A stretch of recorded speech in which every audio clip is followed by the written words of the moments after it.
Welcome to the Rewards Master. Today we're going to look at keep or cancel on the Delta Reserve card. I've had this card for a few years now and it's starting to come due and I'm having to make a decision. Do I keep this monster $650 card in my wallet or do I cancel? Well, if you would, hit the like and subscribe button and we'll dive into examining the card together.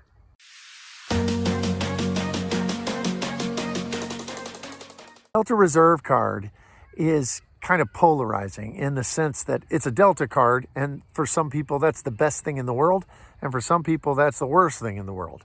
The other thing is this card costs a lot to have. I mean, it's an expensive card. It's $650, and it does give back a bunch of credits, but just like with every coupon book type of card, especially with American Express, I mean, there are people who are okay with that, and there's a lot of people who don't like it.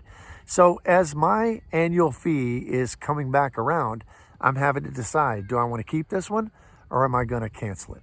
Well, my personal situation kind of dictates into this.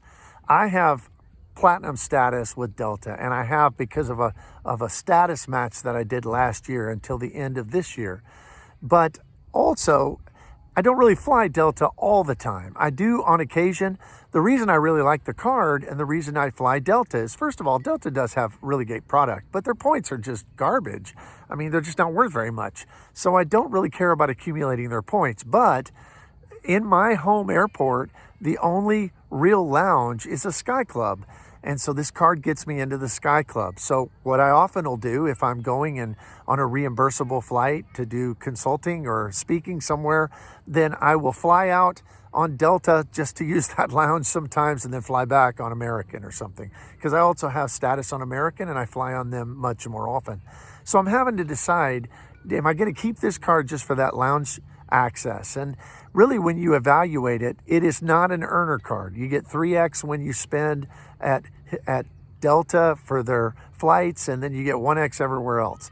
And even if you were earning a lot, Delta Sky miles just aren't worth very much.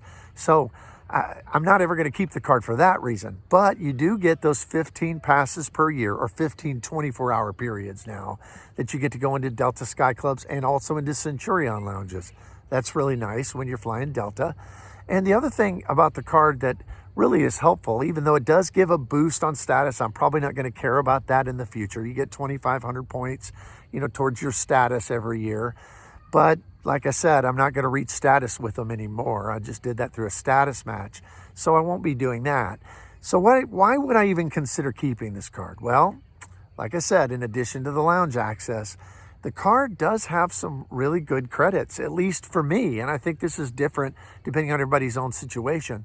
I get 20 bucks back a month, $240 a year, because I use their Resi credit. We have a Resi restaurant I eat at anyway all the time. So I get that 20 bucks back. So that's $240 of the $650.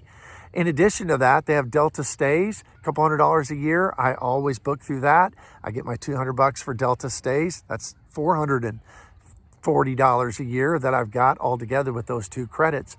And then in addition to that, they have a rideshare credit that's, I think it's $10 a month. And so I either use that or I put $25 into my Lyft account, and that gives me the $10 back a month. So another $120 on top of it. Well, that's getting me really, really very close, about $560. But the thing that makes this card, to me, probably still a keeper is I get a free companion pass every single year. And that is a really, really good benefit to get a companion pass, because if I buy a ticket for myself, my player 2 gets to fly for free. And I've heard people kind of complain about this and say, well, there's just not all that much availability with those companion passes.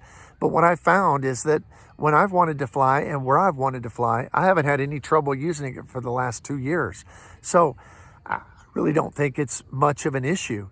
This card is just, it's expensive, but really it's a coupon book. You're paying in advance for those benefits.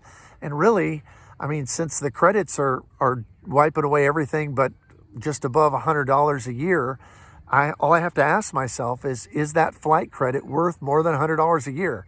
And the answer is yes. It's worth $400 or $500 or $600 a year.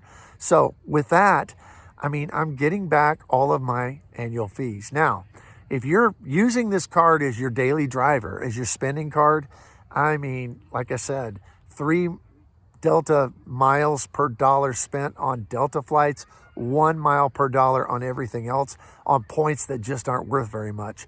If that's what I was using it for, I'd be gone in a heartbeat.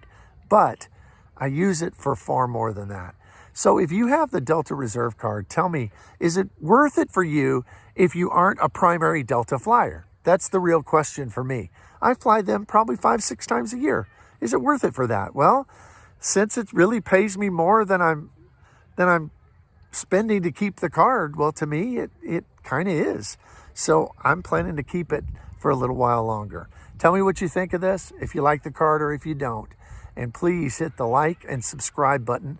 And hopefully we'll see you here in the next video.